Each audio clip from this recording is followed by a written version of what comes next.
We are back on Inside Politics. Our guest today is Jeff Eller. He's the spokesperson for No Tax for Tracks, the group, one of the groups opposing the referendum on transit that's on the May ballot here in Nashville. Jeff, the May elections in Nashville, if you've looked back over the years, don't generally get a lot of big turnout. One reason is because they're usually party primaries only, and there's usually only a Democratic primary in this county. So how big a vote do you expect, even though this particular referendum has gotten quite a bit of conversation in the community? Still not sure. We do think the debate around the transit referendum has changed the turnout dynamic. It's awfully. You mean in terms of who votes? Or just in terms of the size I think both who and the size of the vote. It's the great unknown right now. I know both sides, both the pro-transit side and our side, are pretty heavily committed to get out the vote effort, and I'd like to tell you that I can give you a better sense of what that is. The thing is I just can't. I don't know. The African American vote would appear to be key, looking at the information we see coming out from the pro-transit groups, and I think you've put quite a bit of emphasis on that. Is that a critical factor for where that particular community votes? It is. It absolutely is. It was clear from the beginning that the pro-transit side thought this was an easy vote for them. It's going to turn out to not be such an easy vote for them. The African American community is changing.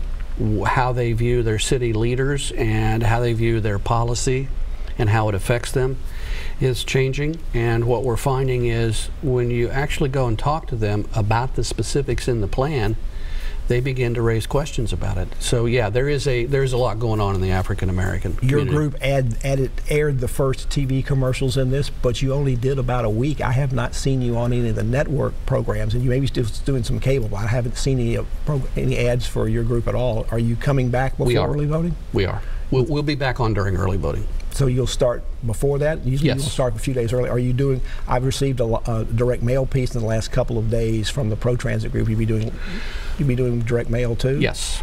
We'll be doing a significant amount of direct mail. I have seen a good bit of yard signs. That's one of the things that I think all campaigns do. Yeah. How do you view the effectiveness of yard signs? I mean, there's that old saying in politics that you may see a lot of yard signs, but yard signs don't mean votes. Yard signs are not votes. Yard signs don't vote. That's true. Yard signs are an indicator of intensity of feeling about the issue, and I've been really pleased and somewhat surprised. There's no secret about this. We don't have the money the other side does. So that would surprise some people, giving some of the people of Lee Beeman and others. Lee Beeman's a prolific Republican fundraiser. No, they have a lot more money than we do, and they have from day one. And so we've had to be more strategic and more targeted about how we spend our money. So we've done small bites of yard signs, but we keep running out, and every day I see every yard sign request, and the number of that come in have grown exponentially. You're trying to make them really be in yards and not just at intersections? Really in yards. Intersections are fun. Yeah, we like that too. But no, these are legal there. But yeah, these are real people having yard signs. In terms of volunteers, are you going to be having people manning all the early voting places to have somebody there before they go into the polls? Yeah, we hope to. Them? What about there's well over 150 precincts in Nashville. Are you going to be at all of those on election day? No, we won't have the resources they do to do that. But we're going to be at the precincts that we think matter. You're not concerned about the current ads that they're running that have both have two very prominent and popular African American countywide officials, Howard Gentry and Brenda Wynn? Their ads are really pretty. They're incredibly well done. I'm sure they cost a lot of money, but they don't say anything. They provide no facts. They provide no details. I like to. TV spots are rarely known for doing that, even 30 or 60 seconds. Well, ours actually did. Our first one did. Our second one will. They're in a continuous loop of happy talk about feel-good aspects of this plan. What we're finding is when people look at that ad versus our ads, they are struck by the difference. And look, they have a lot of them. I wish I had their money. And the Predators are coming up with an ad right now. You know, they've got a lot of advantages on their side. I think their lack of specificity hurts them. The change in leadership in the mayor's office, you stayed away from talking about that during this, but has it had an impact as you talk to voters, and how? I'm not sure I can define how. What I know is whatever that issue was pertaining to the former mayor was a personal one, and it had nothing to do with policy, and we stayed out of it. But tactically, it took their biggest advocate off the field, and she was a significant advocate.